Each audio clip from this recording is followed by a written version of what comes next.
Actually বাংলায় একটা কথা আছে, খুঁটে পড়ে গোবর হাসে, এমন দিন সবার আছে।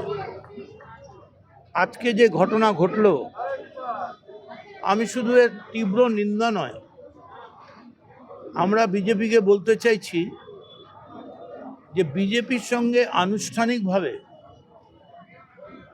ব্যালট বক্সে কারচুপি করে 30 লক্ষের তফাৎ, তা নাহলে হয়তো দেখা যাবে 4-5 লক্ষের তফাৎ। তৃণমূল 80টা সিট পেয়েছে। বিজেপির নোংরা চেহারাটা আজকে পরিষ্কার হয়ে গেল।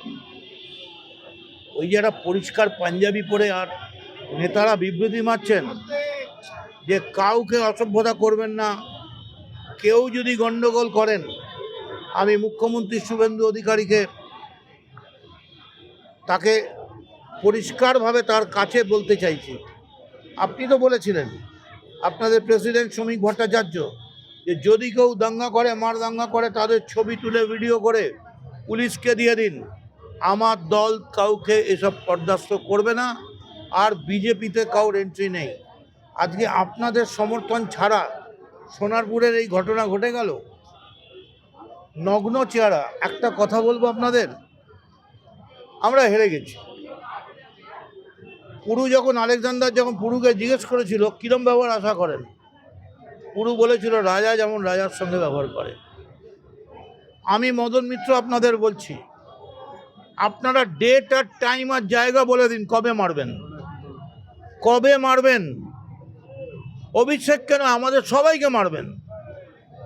আমরা সব এমএলএরা একসঙ্গে যাব, মারবেন আমাদের। আমরা পড়ে মার খাবো।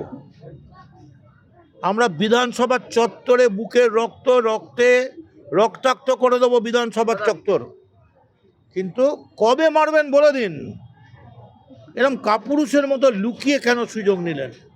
অভিষেক তো কোনো চুরি করতে, ডাকাতি করতে যায়নি, একটা বিপদগ্রস্ত মানুষের পাশে দাঁড়াতে গেছিল। এই তো সামনেই 18ই জুন খুলছে, আপনারা বলে দিন যে আপনাদের ঢুকতে দেবো না বিধানসভায়।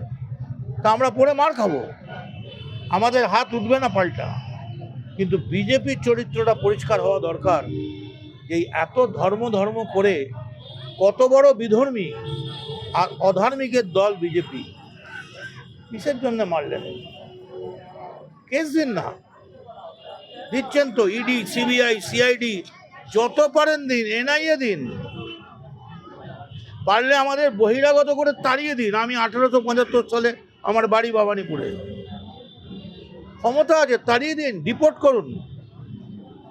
কিন্তু আজকে যে কাজটা আপনারা করলেন, বিশেষ করে আমি বলি, এই ঘটনার পরে আপনাদের নেতাদের যে বিবৃতি আমি শুনেছি, এই বিবৃতি শুনে আমি এক্স্যাক্টলি মানুষের জনরোষ। সেই মানুষের মুখে পুরো রাজনীতির ভাষা, প্রতিটা কথা রাজনীতির সঙ্গে মেশানো, পুরো দাঁড়িয়ে থেকে অর্গানাইজ করে জিনিসটা করানো হয়েছে। মানুষের জনরস যদি হয়, আমি ধরে নিচ্ছি আপনি তো ক্ষমতায় আছেন, কেউ যদি অন্যায় করে, মানুষের জনরস যদি তাকে পিটিয়ে মারতে চায়, তাহলে আপনার কি কাজ হচ্ছে সেই পিটিয়ে মারাকে মদত করা নাকি তাকে রক্ষা করা? আপনারা বলবেন পুলিশ পাঠিয়েছেন, বাহ নাইস। 2 ঘন্টা ধরে, 1 ঘন্টা 50 মিনিটের সিনেমা শেষ হয়ে যায়। 2 ঘন্টা ধরে নাটকটা চালিয়ে একা অভিমন্যুর মতো অভিষেককে আঘাত করালেন, মারলেন, আর বলছেন জনরোষ। কখনো ভাববেন না প্রত্যেক ক্রিয়ার সমান এবং বিপরীত প্রতিক্রিয়া আছে, মোটা মনে রাখবেন।